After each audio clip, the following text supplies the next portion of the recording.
would like to thank Clothilde and Leila for bringing us all together and making these connections. I am given the sort of very boring task of saying what to do or what US should be doing, and I want to say that I have despaired a great deal of talking to politicians about what to do, whether they're Republican or Democrat, and so I want to say that the most important thing that we can do is in fact to understand. That is the basic of any kind of relationship, whether it is a relationship that with people that you don't approve of, or a friendly one.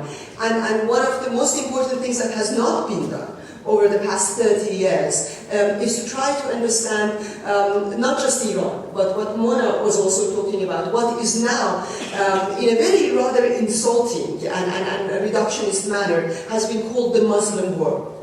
And I think that to start to understand, you have, and we have these definitions, we have these prefabricated definitions, mainly because we have taken the most simplistic and simple definition of what has been going on in Iran, because 1979 in fact was the beginning, a turning point for many things that happened later in the region, in what we call the Muslim world, and in the world. What we have been doing, we have been mainly taking the reductionist and extremist view of those who are now rulers in what we call the Muslim world, and have accepted their definition of what this means. So before 1979, countries that were as different and in history, in tradition, in culture, in everything that you can imagine, with the names like Indonesia, Malaysia, Afghanistan, Iran, Turkey, Saudi Arabia, they have all been now taken their specificity, their specific cultural heritage and traditions and history has been taken away from them, and they have been reduced into one generalized term, which is the Muslim world. And that religion, Islam, which like any other religion, which like Judaism, Christianity, all other religions, has so many different aspects to it, has so many different interpretations to it, has also been reduced to one aspect, which is mainly in terms of a country like Iran, what Mr. Khomeini said, what Mr. Khatami also says in a different way, what Mr. Ahmadinejad now claims to be. So, in fact, what we have done is, rather than sort of understanding these countries and understanding the religion, we have taken away from the religion itself has become a victim.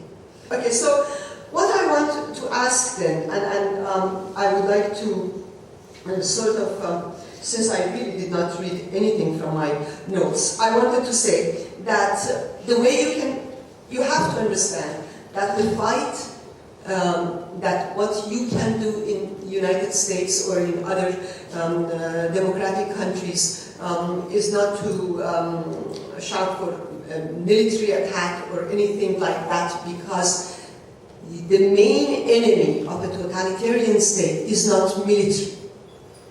The military might has very little, power. The main weapon is culture. The main weapon is to try to transmit through what Mona was talking, through the internet, through all these different ways that are now open to us, to open a democratic discourse with the Iranian people. Because what Kowsar was saying about the fact that we cannot just constantly criticize the world, but we have to be self-criticizing and self-questioning. As victims, we should drop the mantle of victimhood. And when you drop the mantle of victimhood, you take responsibility. The first step towards democracy is accepting responsibility for your actions. And we should have that discourse with the Iranian people, with the Egyptian people, and that is what you can do. And if you can do that, it will not just be a philanthropic thing.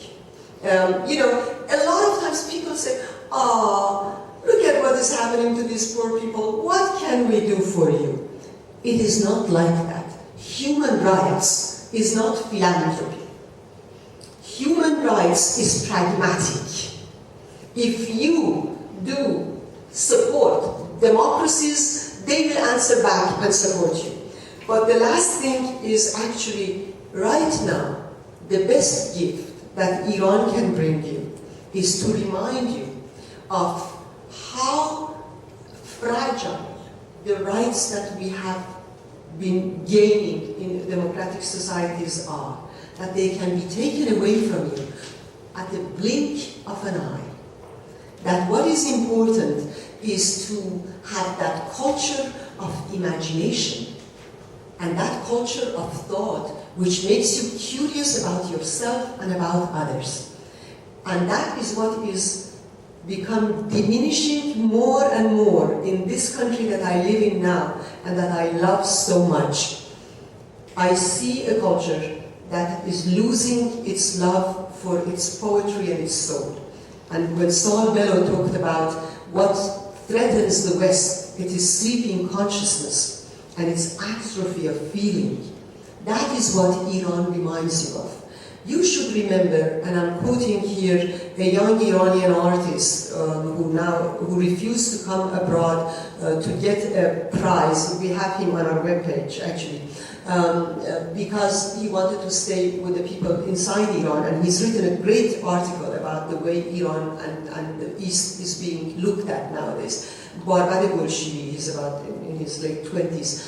And Barbad was saying, whenever you think of Iran, you have to remember that right now, people are being tried and jailed accused of, wanting the Western culture. In Chronicle of Higher Education, there was an article about how people were forced to confess that they were led astray by Max Weber. How many of my students know Max Weber? I don't know.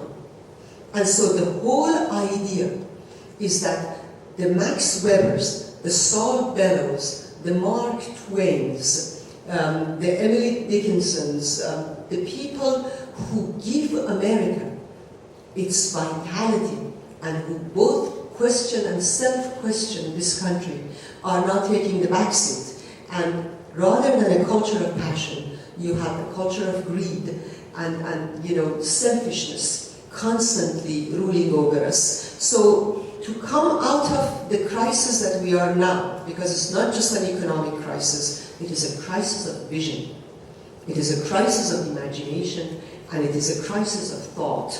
And to come out of it, you need to look at Iran, you need to look at Egypt, and remember how people are giving their lives in order to bring culture and imagination and life back into these countries. And so I have a great deal of hope.